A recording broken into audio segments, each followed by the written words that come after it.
Hi, this is Dennis Dempsey. You are listening to the Faith in Humanity podcast.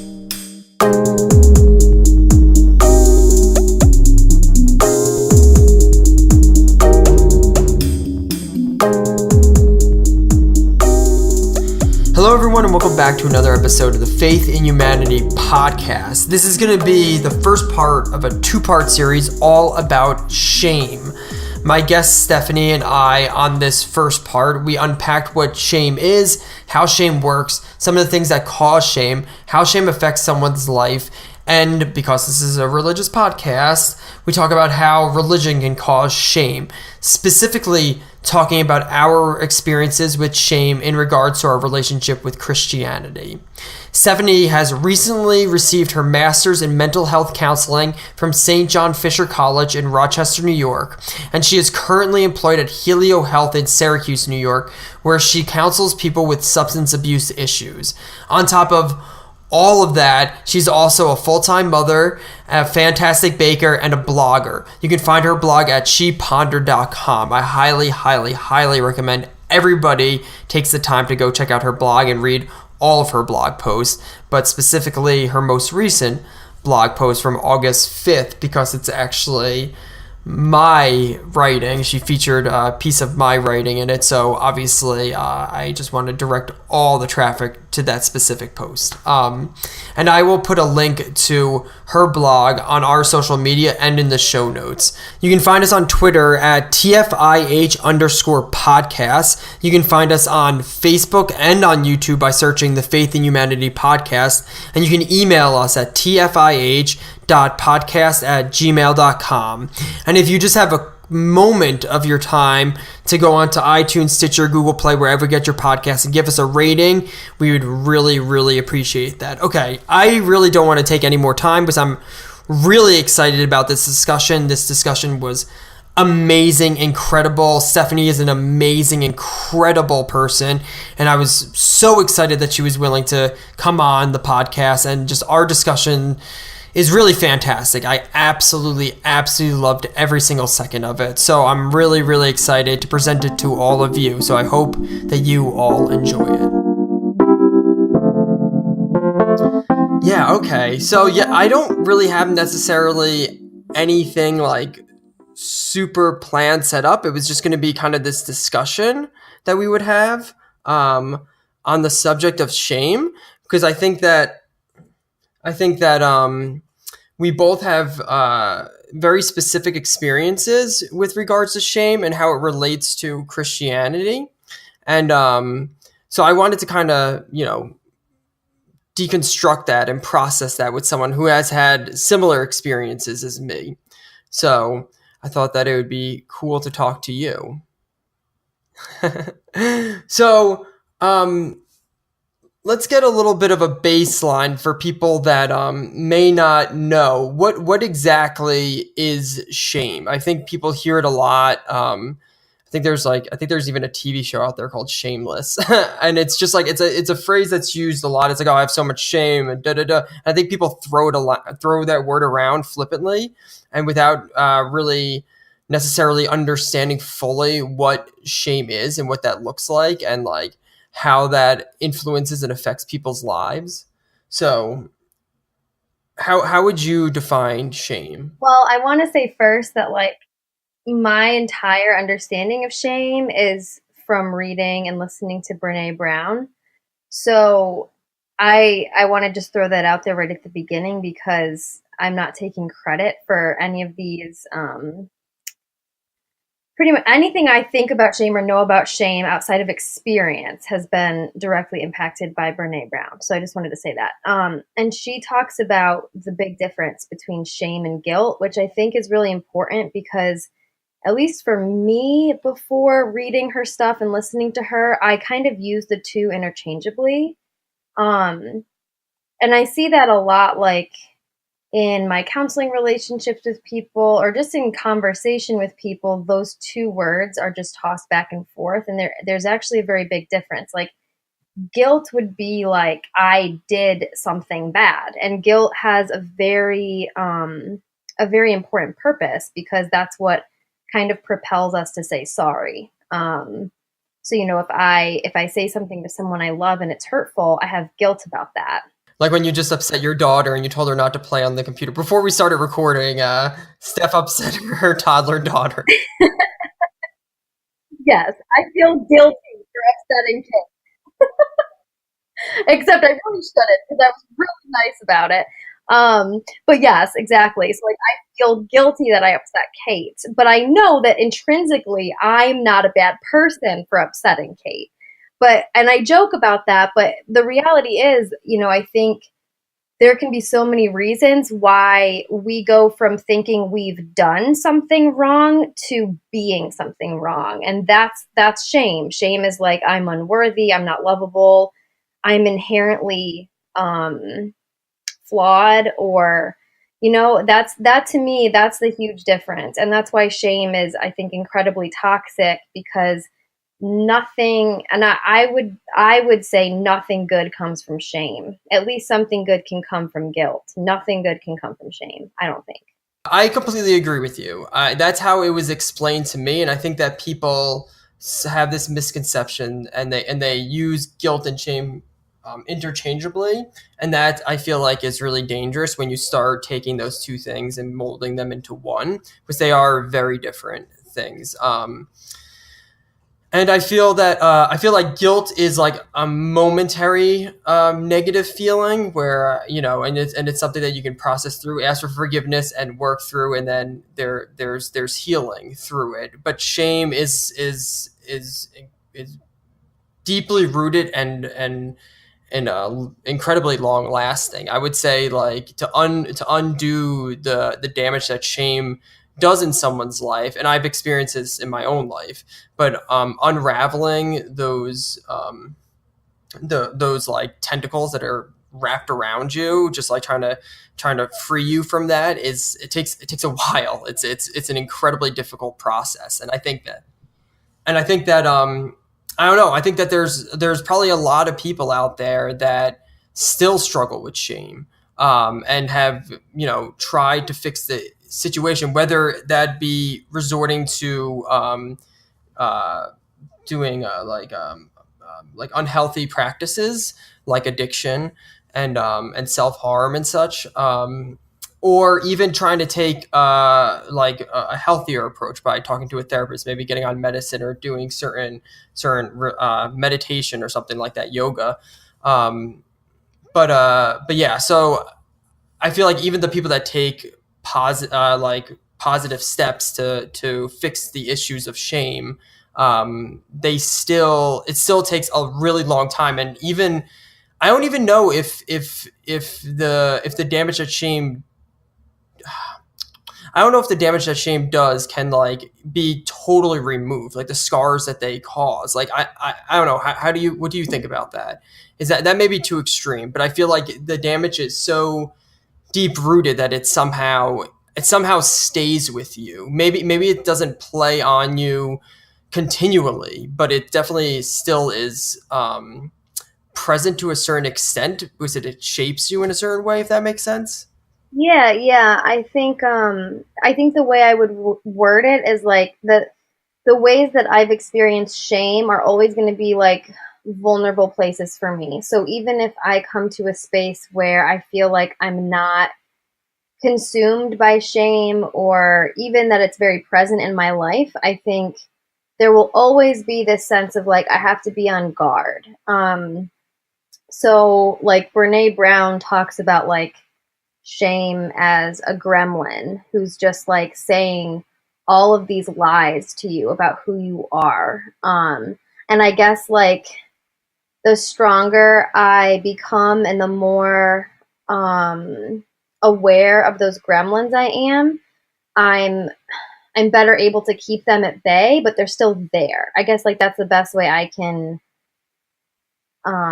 explain shame in my life, is that even with progress, they're still there. I've just learned how to keep them away from me, if that makes sense.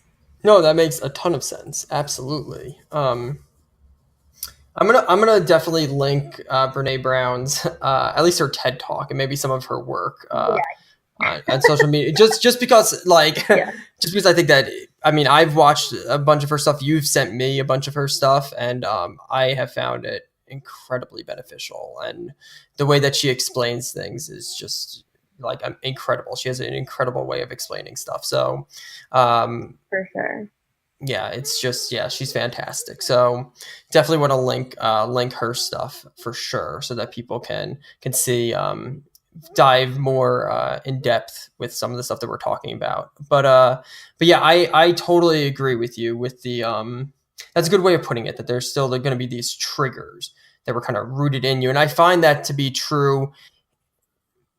Like I find that to be true in my own experiences for sure. Like even when I'm really far removed from previous triggers, or if I haven't like ran into certain triggers for a really long time and then I am exposed to something, it still brings me right back to a place of shame. It's really fascinating how that works. And although it's not as I have a little bit more perspective than I did before, which is really good. I still have the feelings. The feelings still arise in me, even though I'm able to logically combat it a little bit better now. But it will still, I find it that it still affects me. Like even depending on what the trigger is and depending how deep rooted it is, I will. I could be affected by it for days, even like kind of in a depressive state for days. It's and then and I tend to withdraw when I get depressed, and it just and this is like one of the major things. Like this is what like shame feeds off of, like you withdrawing yourself, like as you continually pull yourself away, and that's like, For sure. yeah, it's like I find myself I'll feel shame about something, or I'll feel shame about myself, and then I'll start to withdraw myself from friends and family and people that love me and care about me and want to support me, and because I feel like a dirty person, I feel like I'm unwanted or a burden, and then I'll just and then as I pull away from them, the gremlins just become louder, and it's like what they feed off of. They love that. They want you to be isolated. It's exactly what they desire. I mean, it's their ideal situation. So yeah, I definitely find myself getting into those headspaces for sure when I get triggered by stuff. And now, luckily, that I am older and I do have a great support system, and I do have people that I know truly love me. And I think that's so important to know that you're truly loved and care for. And everybody is. I'm sure there's have people in their lives that truly love them and care for them unconditionally. But I know that I have a bunch of people in my life that I can rely on and lean on, and I can talk to them and I can call them at any point and talk about anything, and they're there for me. So that's really helpful. But I still feel that pull to withdraw from shame, which is just really fascinating because I'm 28 years old now, and some of these things are rooted in me from like high school. It's really fascinating how that works, or even from childhood, which both periods of time are like incredibly influential in someone's development. So I can understand why those why events in during those time periods can be so impactful on someone's life and stay with them for so long.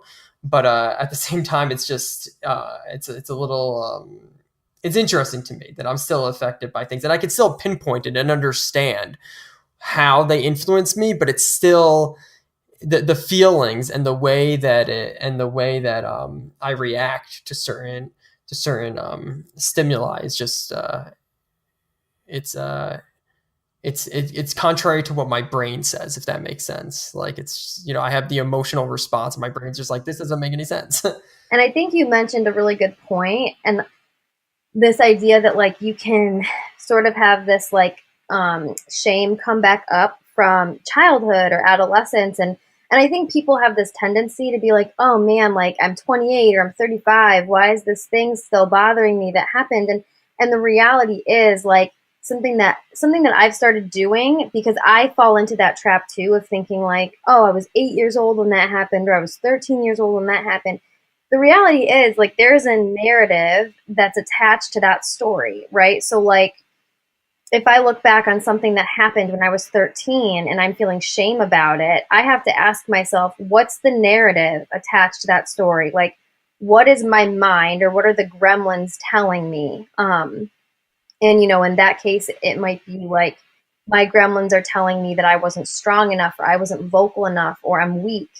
Um, and knowing like what the gremlins are saying about that event or that time period has really helped me to say, like, no, that's just not true. Um, so I don't know. I think it was important for me to mention, because I'm sure there's going to be people listening who can identify with this thing of like, oh, well, that happened in childhood or when I was a teenager and I'm into my 30s or whatever. I wouldn't limit yourself. Like, don't disregard it. And I think you also hit on this point too. Like, shame thrives on being silenced. Like, it thrives. It like grows when it's not talked about. And I think like the opposite of shame is vulnerability, right? Like, and you alluded to that. You have people in your life that you can talk to, and that's the key with shame, is like talking about it. Second, you start talking about it and exposing it, it automatically loses at least some of its power. Um, so I guess this whole tangent is to say that if you're struggling with something from a decade or two ago, that's kind of the root of shame. The worst thing you can do is keep it there instead of thinking through it, processing it, and talking about it with someone. Yeah, I agree. Definitely exposing it to light is, I think Brene Brown uses that imagery, like how when you expose it to light, it kind of just like shrivels up. It does not like being brought out into the open. That's like the worst thing shame can do. Because yeah, I feel like the narratives that you have in your mind that you talked about, like, oh, you weren't strong enough, and it's not even just like I wasn't strong enough in that moment. It's like I am just not strong enough, period. I think that's like how it carries over into like your current life, right? Yeah, Okay. Was it for saying, sure. yeah, Mm-hmm. yeah. So yeah, I agree with you that you need to talk it out. Absolutely, I have found so much benefit from talking about my areas of shame with friends and family, and even a therapist. Definitely go see therapist for sure. Everybody should see a therapist at least once in their life. Yay, Yeah, therapy. yay, therapy is right. Absolutely, I've benefited so much from therapy, and even though it's always good to have a support system outside of therapy, of course, but therapy is a great way to help identify and help put a label on things, especially on certain things that you're feeling and thinking. That was probably one of the most beneficial things for me, was like having certain things labeled, because um, a source of shame is my mental illness, is my OCD. For a while, it was a source of shame that I just thought that I was kind of a broken person. My mind just didn't function the way I wanted it to. And when I talked to John, I think I've talked about John on this podcast before. I've definitely talked to you about John before. He's a fantastic therapist that I was seeing. He's amazing, but when he really labeled, when he said like, no, you definitely have OCD. I mean, he was so firm about it and strong about it. It felt really good. And even when I was talking through and processing things that were clearly thought processes and thought patterns that involved shame or was heavily influenced by shame, him labeling those thought processes, not necessarily as shame. Sometimes it was directly as shame, but also it was, for example, like catastrophic thinking or something like that. When things were being labeled, it really helped me. First of all, I feel like once you're able to name something, it's easier to conquer it, and also by labeling it, it made me realize that more people than just me were affected by this and were struggling with this. That enough people were struggling with it that they were able to name it, and I think that that's really cool, and that really helped me to understand and to break away from shame. So I don't know. Therapy is really good. I would encourage everyone to go see a therapist because there's probably certain patterns. If you don't see a therapist, I feel like you leave yourself up to having certain patterns of thinking, and then in return, those lead to unhealthy actions, and then unhealthy relationships with people and interactions with people, and then you end up not having very healthy and strong, intimate relationships with people because you can be acting at a standpoint of shame and not even realize it. And therapy can be a good way of helping exposing that, so that you can kind of fix those issues that you may not realize are issues to begin with. So. Wow, it's almost like you should be a therapist. That's right. That was very well said. Really, thank you. I appreciate that. Sometimes I feel like I ramble too much, but No, yes, that was great. I think like in terms of like linking it back to shame, you hit on something also. You keep hitting on very important things, obviously. But like this idea that our feelings and our thought patterns almost always translate at some point into an action. And so if you think about like someone who's on this hamster wheel of shame, like over and over and over again, there have been studies to show that like a huge risk factor for addiction is feeling ashamed. That's very much so, like that's a reality. When you feel ashamed, people are much more susceptible to developing addiction or eating disorders, or, anxiety becoming even worse, depression becoming even worse. So yeah, without catching shame, and like noticing it and doing something about it, it can really become very debilitating for someone, for sure. Yeah, absolutely. Go to therapy. That's the point. Yes, absolutely go to therapy. Yeah, and I feel like at least I know some rehab places that I know people have attended, and even mental health treatment areas like hospitals and everything. They'll focus on behavior change and not addressing the root problem, and that's a major issue. Yeah, it's terrible. It seems like they just completely neglect the fact that there's a reason why these people are they may be prone to addiction. Addiction is it's a complicated subject, but it definitely is a disease. But it still can be fixed by dealing not well yeah fixed by going to therapy and trying to free someone from those gremlins, for sure. And I think that that is something that a lot of I think that that's something that a lot of rehab places fail to recognize. Not saying that I'm an expert on the subject, because I certainly I certainly don't know anything, even though I'm a future therapist. But but I really don't know. I mean, I'm not in the medical field. I don't work with people with addiction problems. You work with people with addiction problems. I'm sure that you recognize those patterns and you understand the best approach to help them. And I think that yeah, you would agree that behavior change doesn't fix anything. You have to address the root problem of shame, which can be incredibly destructive in someone's life, obviously. Yes, I agree wholeheartedly. We could talk all day about shame, from just the way that it influences people in just in every area of life, and just like the sources of shame. But because this is a religious podcast, we should probably discuss a little bit how, at least in our own experiences, how religion has caused, or I feel like a religion has definitely caused shame in my life. I don't know if it's the main cause. I think that maybe religion and how should I say this?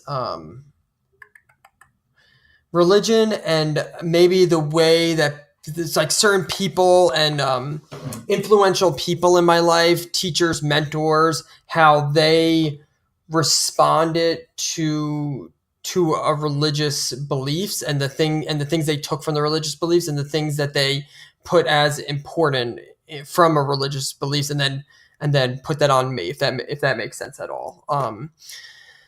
I just so so I grew up, and let me just be very clear about something, because I never want to talk bad about any religion. I think that there's a lot of good in every single religion. I think that depending on how you practice it, this is just my own experience, and I have a lot of friends that are still involved in Christianity. I'm still pretty involved in Christianity. In fact, I just played on the worship band this morning. So I would say you're pretty involved. Yeah. so I don't have anything against Christianity as a belief system or the people that adhere to it. I just kind of wanted to talk about my own experience, and really how I feel like how Christianity is, I feel, or all the Abrahamic religions are uniquely set up to be uh, really good at producing shame in someone. Just from what I've experienced and the things that I've witnessed. Now I know that people have different experiences, and that's okay. But this is kind of a place to discuss to express my thoughts and my opinions. So that's what I'm going to do. I'm going to give my thoughts and my opinions about things. I've talked about my experience with Christianity because I grew up in I would say a really pretty strict religious family. I would say unique in how strict it was. I mean, I don't know if this is normal for most kids. I thought my upbringing was very normal until I kind of got out of there, and I was just like, got out of there. Like when I kind of moved away and grew up and everything, and kind of got exposed to a lot of like the way other people were raised and everything, and I kind of realized that maybe my upbringing was not as normal as I thought it was. And let me be very clear about something. It was a happy upbringing. My parents are wonderful people, absolutely wonderful people. Steph, you obviously, you know them, and you know that they're absolutely, absolutely wonderful people. They're pretty cool. They're pretty cool. Pretty cool. Okay, good. Yeah, I would say that they're really cool. No, they're good people. They're really, really wonderful people. I had a happy upbringing, but it was just a very I think it was a very I struggle to use the word intense, but I'm going to use the word intense upbringing, because it was heavily the importance of Christianity was very apparent in my household. I would even say it was the most important thing, which makes sense. I mean, people that adhere to the Bible and to Christianity think that it's literally, I mean, it's life and death. I mean, it's eternal damnation or eternal paradise. I mean, it's like, you get 80 years on this earth, but then you're going to be spending eternity in either hell or heaven. I mean, I can understand why the importance is why people put so much importance on their religious beliefs and on Christianity and Jesus specifically. I understand all that. So, but I felt that it was a source of shame in my life, because I felt like there was no real freedom to explore who I was. And this is why I find that Christianity is and all the Abrahamic religions, Judaism, Islam, I feel like those religions, and why they are so well set up to produce shame in someone's life, is because they talk about how if you're a Christian, you're saved, you're holy, you're pure. I mean, all these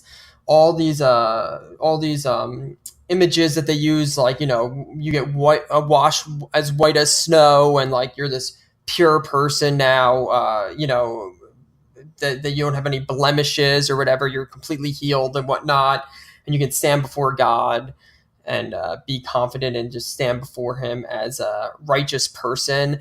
And so, but what happens with that is that it then produces this mindset that says the people that aren't Christians are not pure, and they're not clean, and they're dirty, and they're disgusting, and they're the others. And I think that Christianity is set up like that, which is something that I truly disagree with. That's why I could never, adhere. I would have a really hard time adhering to Christianity now, because I just don't think that it's the one and only way, even though Christianity preaches that it's the one and only way. And then the people that don't follow it are bad, and they're dirty. But what's really interesting about Christianity is that every single church has their own interpretation of what the Bible says, and they also put an emphasis on certain sins over other sins. And then even within the church itself, I bet you could go down each pew, and each person has their own individual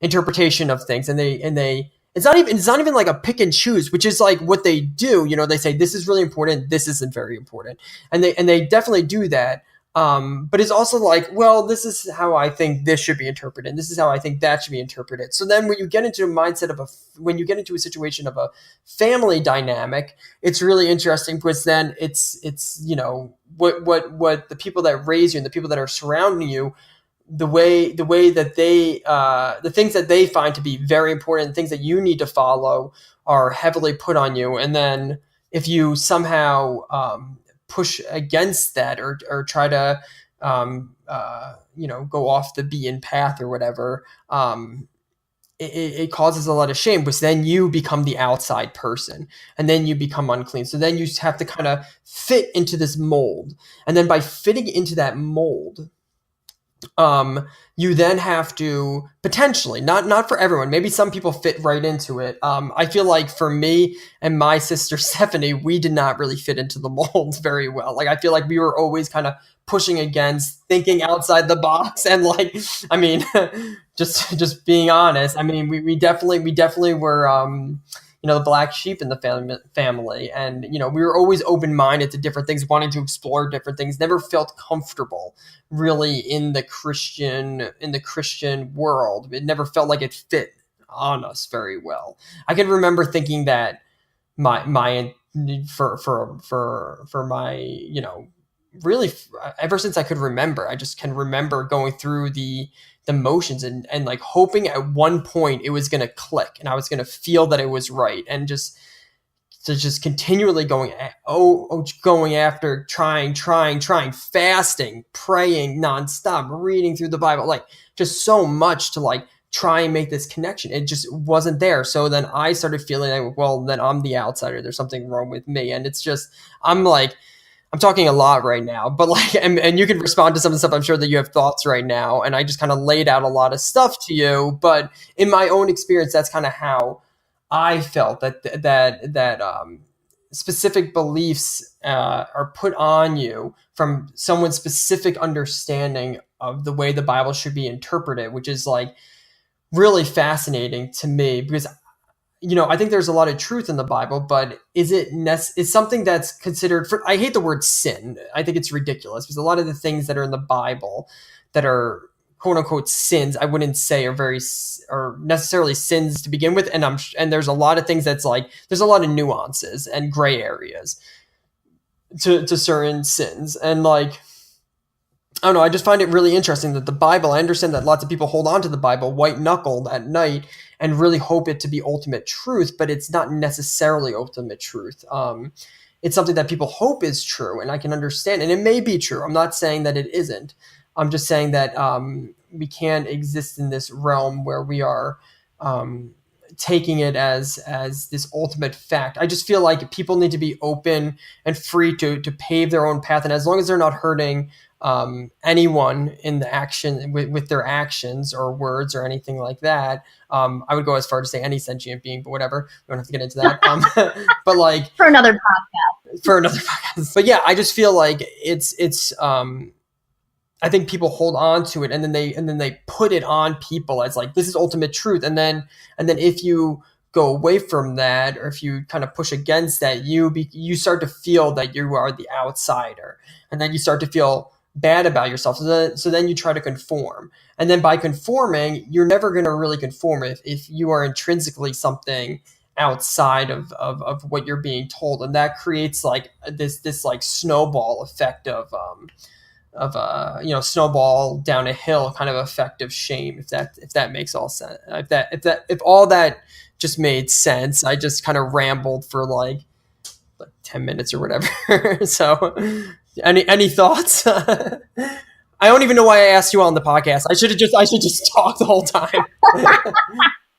No, I think that like what's really cool about everything you shared is it triggered a lot for me in terms of stuff that I wanna respond to, and also like we both grew up in Christian culture, but in very different ways. So I think like it's just really cool. I think it's going to be really awesome for people to hear your perspective and mine from the same general,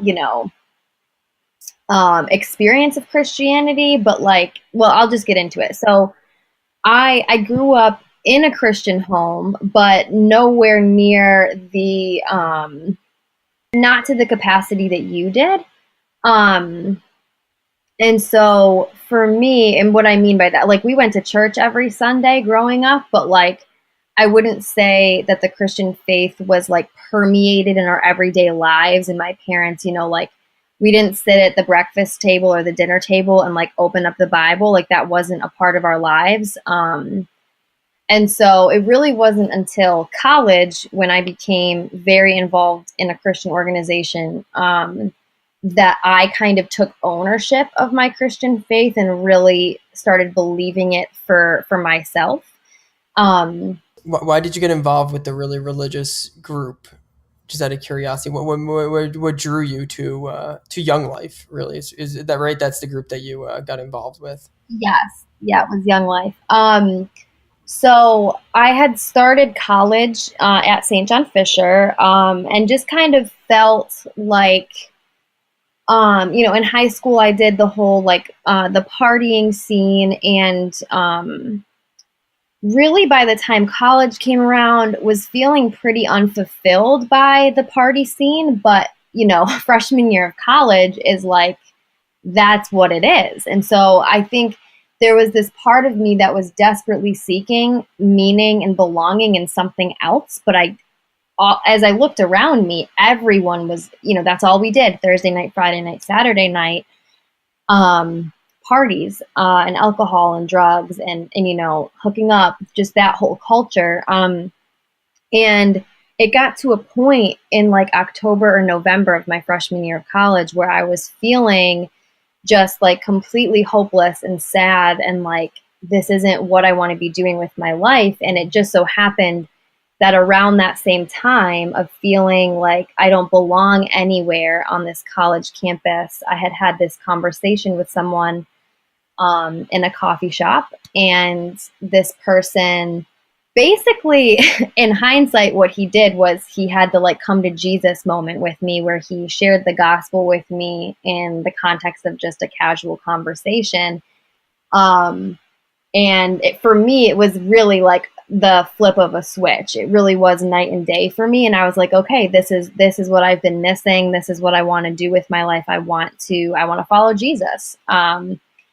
And so this person was heavily involved with Young Life, and he brought me to Young Life, and I met Steph and a bunch of other people that are now my best friends, and just really connected with the high school kids that I was working with, and this idea that everyone needs Jesus. That's kind of what I thought at the time. And so that's kind of how I entered into the Young Life scene, and really like went all in with Young Life and Jesus. It was very much so my life. It came first before school. It came before, quite frankly, it came before my family, and that's something I really regret.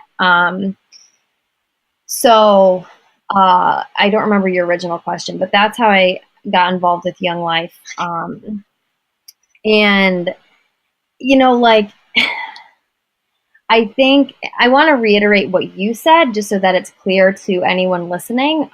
Anything I say about my experience with either Young Life or Christian culture is not in any way, shape, or form me bashing those things. I think you said it perfectly. Like, I'm sharing my experience. And it's not intended to minimize the beauty of Young Life or the beauty of the Christian church, because those things do exist. I think that there is beauty to be found in those things. But if we're talking about shame, which that's what this podcast is about, a lot of the shame that I've had to deal with has to do directly with my experience in Christian culture. And I think you alluded to this with the whole like purity word. I think that that's especially, oh God, I think it's especially prevalent among women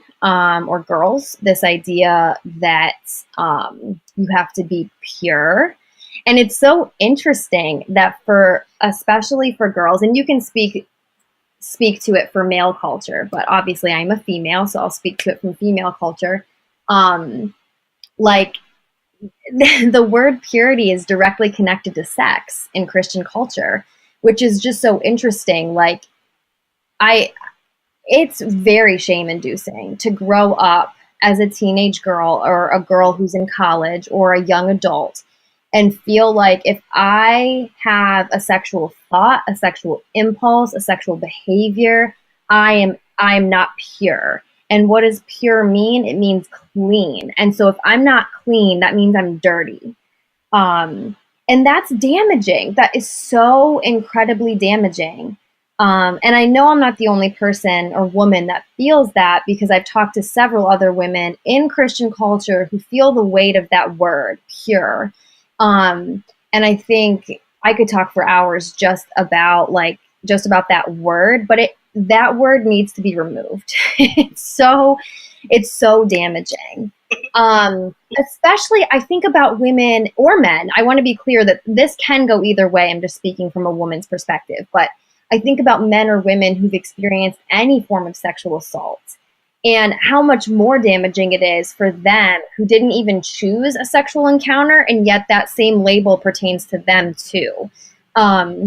It's just entirely damaging, and I really don't see how that word pure or purity can lead to anything other than shame, because quite frankly, like, you and I are here because two people had sex. Like, sex is intrinsic to who we are as humans. Like, it is a part of it's a part of our biological wiring to want to have sex so that we can then procreate. That's literally a part of our DNA.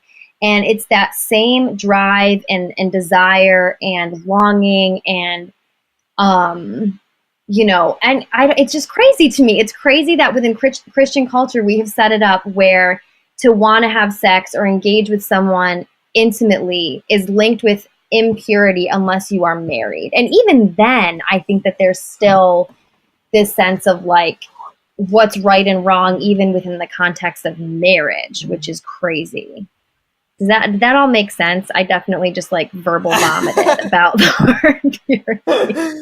I think bringing up purity was a really, really good point. I think that is very prevalent in Christianity, for sure. And I think that men feel it just as much as women, maybe even more than women at certain points. It's definitely I think this with the struggling, maybe, especially when it comes to like pornography or something, which is like something that is, I mean, growing up in the Christian community, I mean, that was like such a topic of discussion all the time. I mean, all the time. It was always in like, there's all these programs to do and books to read and and it's just all this material to fight against these sexual urges that, you're right, are completely natural. I mean, eating and having sex are like the two most basic things for us to do. I mean, it's like, is eating wrong? I mean, is eating terrible? And it seems absolutely ridiculous to me that there's such an emphasis that if you do engage in these certain practices, that you are unclean and you are you've done something wrong, and because the urges and the feelings aren't going to stop, because you're right, they're hardwired in us. it's definitely a source of shame for sure. I know that I've definitely felt that way. Some people will talk about it like the Catholic guilt is how they usually refer to it as, but it's definitely but it's definitely prevalent. I think that it was it's definitely a really good point to bring up and a really good aspect and angle of Christianity that I've experienced as well, for sure. So that was a really good point. Thank you for relating and validating my tangent. No, it was really, yeah, it was great. It was great because I think that that is so very true, and it's so hard for, especially when you're in high school and your hormones are just going crazy. I mean, they're just going absolutely nuts, and like, I mean, taking a kid that's in high school and just being like, you're a terrible person for thinking these things, or you cannot be thinking this stuff, and it's like, how do you stop it? How do you stop it from like?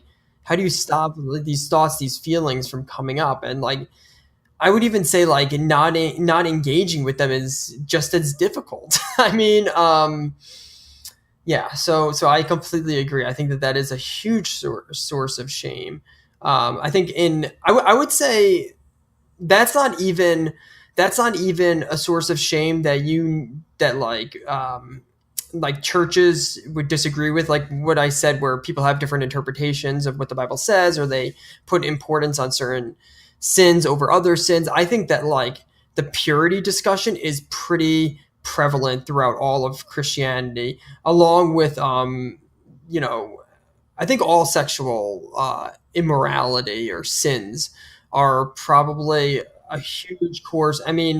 Even like homosexuality. I mean, people that are gay or lesbian. I can't even imagine what it's like to be in a Christian community, because I happen to be a heterosexual cisgender white man. I mean, good lord, I am like the poster child of American Christianity and conservatism. Like, come on. I mean, like, I am like the poster child. Good Lord. But I can't imagine people that don't fit into that box. It's just, it forces you to live a certain way. And I found, and I don't want this to sound, I hate saying this, but it's the truth. And if I'm going to be honest on this podcast, I have to be truthful. I really feel like walking away from Christianity, making that decision to explore who I was outside of Christianity, was one of the healthiest things I've ever done. Potentially the healthiest thing I ever done, for my mental health and just for my well-being in general. And I hate saying that because I understand there's a lot of beauty in Christianity, and I see a lot of beauty in it. And I've once again, I play at church on Sunday, which may sound bizarre right now. But I do, I play on the worship team. I play bass, and I just but walking away was just really healthy for me, because I was able to explore who I was and recognize that who I was, the feelings that I was having, and the things that I thought weren't somehow intrinsically or fundamentally evil. They did not make me an evil person. And I feel that sometimes, and maybe this is just really organized religion, which like is a whole nother discussion and a whole nother topic, that like maybe organized religion. And I've been moving more and more towards being anti-theist, just kind of being against the idea of organized religion, because I feel like what organized religion, the problem with organized religion is that they cause this tribal thinking where it's like, we have the answer, we have it right, everybody else doesn't have it right. I mean, this is the idea of the Abrahamic religions. Like, this is the one way, everybody on the outside is evil and dirty. But even so, it's, each church believes, well, this is my tribe, this is what we believe in, this is our doctrine. And the other churches, the churches across the street. I mean, I live in Georgia right now, and there's literally a church, like there's like multiple churches on like they're like gas stations. There's like, there's like 4 gas stations in like one intersection. It's like the same thing down here. There's like 4 churches in an intersection. But yeah, so it's like, these people, I mean, even the church that I go to, there's a church literally right across the street. And, you know, their doctrine is probably different, and they may see us and think like we have the wrong interpretation, or they may think that, or people in my church may think that the people across the street have the wrong interpretation. So we get into this tribal mindset that once again produces this shame of the outsider, because that's really what shame does. It isolates people, it pushes people out. We are social primates. We are social creatures. We want to be in a social community, and of course we want to have people that think the same way, have the same beliefs as us. So like people get fundamental, and then they surround themselves by people that think the same way, because it's a comfort thing. We like things to be black and white. That's just the way our mind functions. We look for patterns. We don't like chaos. It's just, and then because we're social primates, we want to be with people in a community. But if you don't fit into that community, it's very shame inducing, because you don't want to give up the social structure that you have. You don't want to give up the people that you've surrounded and the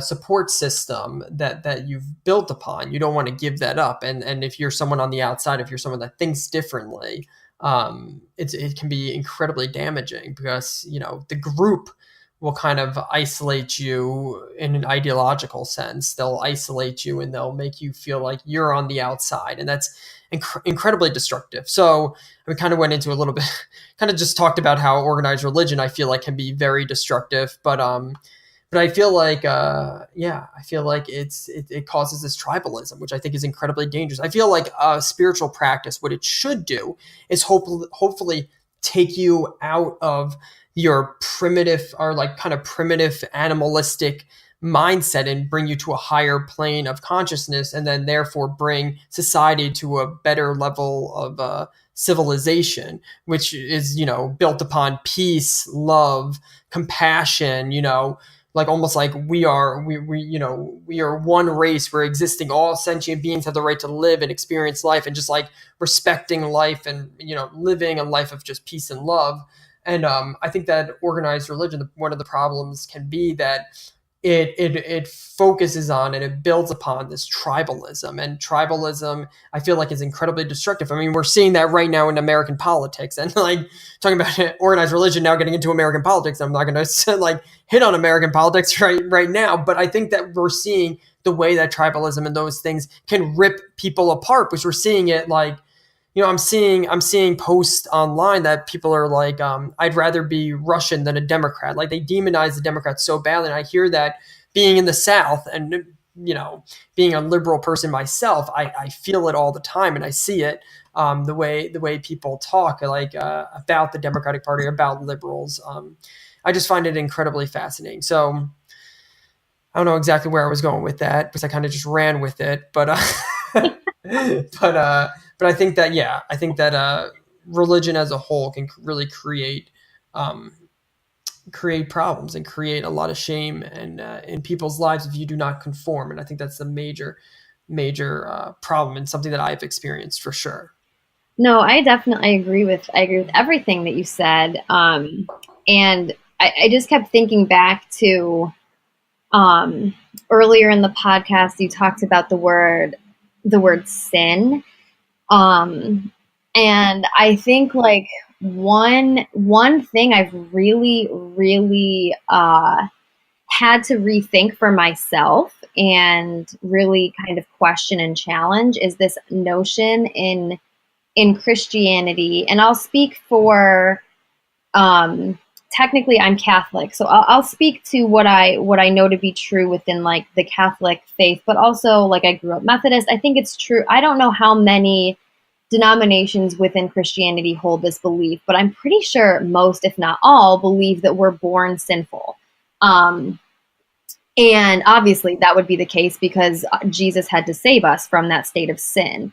And I think something that's really, even when I was in the thick of Christianity, really living in Christian culture heavily, I really struggled with this belief that some people had that if your baby wasn't baptized in a hot second, it was going to go to hell, because apparently a baby that's come out of the womb is automatically like dirty and sinful.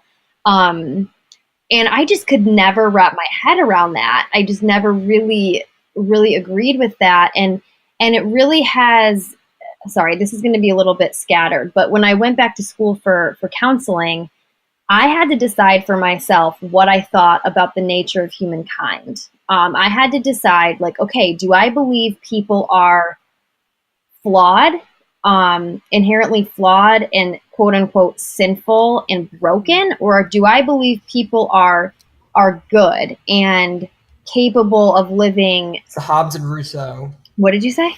It's Hobbes versus Rousseau, right? Where I believe it's Sure. I have no idea. they're philosophers, and I believe that it was Hobbes that thought that we are intrinsically good, and then Rousseau believed that we were intrinsically evil. That like humans were intrinsically evil. I think I may get that wrong. I may got that. I may have mixed up that, but Well, even if you did mix it up, you catch what I'm putting down. Like, are we like, are we intrinsically evil or intrinsically good? And I can speak from my Christian upbringing that I was taught that we're intrinsically evil and we need someone to save us from our evil nature. And I don't buy that. Like, I believe people are actually intrinsically good, and trauma and life and just the world can definitely, cause us to have, we can make decisions that are not good decisions. I mean, for God's sake, like I worked with registered sex offenders last summer, and I can even say to you, to everyone listening, I was able to look at every one of those men. This is honest, like I'm being completely real. I was able to look at every one of those men after having built a relationship with them, which that's like the key component, and say, this person's intrinsically good. They've made really big, awful decisions, like for sure. I'm not justifying their behavior at all. However, I was able to see them as intrinsically good people who have had really awful things happen to them and then did not make healthy decisions. And now they're suffering the consequences of that. And that is what it is. But I think, like, to think or to say that people are intrinsically evil, like, it's no wonder that we have such an issue. Like, look at the state of not just our country, but the world. It's so broken and so flawed. And I think it stems from this idea that we view people as intrinsically evil when really we're intrinsically good. And how this connects to shame, it's so obvious. Like, I don't know. I feel like when I was in the thick of Christianity, I was constantly striving for my worthiness, like constantly trying to, like, okay, if I pray enough, if I journal enough, if I go to church enough, if I volunteer enough, if I get enough kids to come to Young Life, like, hi, sweetie. Play Trolls. You want to watch Trolls? Okay. Well, Kate's on the podcast. So I think, like, when I was constantly striving for my worthiness, because I had this narrative playing in my head that, like, well, I'm inherently evil, and I've got to somehow make up for that. And yeah, of course, I did believe that Jesus saved me, but there was still this element of, like, I've got to strive to be good. Does that make sense? No, that makes a ton of sense. That makes total sense. Because even though you are saved by Jesus' sacrifice, there's still, I always felt this need to be like, well, I have to, like, show that I appreciate it so much that I need to, like, really strive for this, like, perfect. And it's obsessive. It became really obsessive. And you're obviously, you can't do that. So, like, you could it's this cycle where, like, you're gonna mess up, and then it's just going to cause you to feel terrible about yourself. And it's ridiculous. And I just want to quickly correct something. Hobbes is the one that thinks that we are inherently evil, and Rousseau is the one that thinks we're inherently good. I think I had that mixed up. I would like to unpack a little bit of this in feeling intrinsically evil and how it relates to Christianity, because I feel like you kind of brought up that topic, and I think it's a really important thing. Was like, yeah, we haven't really even touched upon that, like, the cornerstone of Christianity is that you are an evil person from birth. I mean, it's just so fascinating to me. And that mindset and the way that plays on your mind, that you are a bad person. And I see that even when I talk to my mother, who I think is like one of the most wonderful people in the entire world. I mean, if my mother doesn't make it to heaven, we're all not making it to heaven. There's no chance. Like she We're is all like screwed. yeah, we're all screwed for sure. I mean, she is like the most wonderful human being in the entire world, but she has this weight on her of always feeling like she needs to strive to atone for her mistakes that she has. And I just see it as this like, it's like you become a slave to your own ideology that's supposed to be freeing you. And it's so sad to watch the people struggling through that.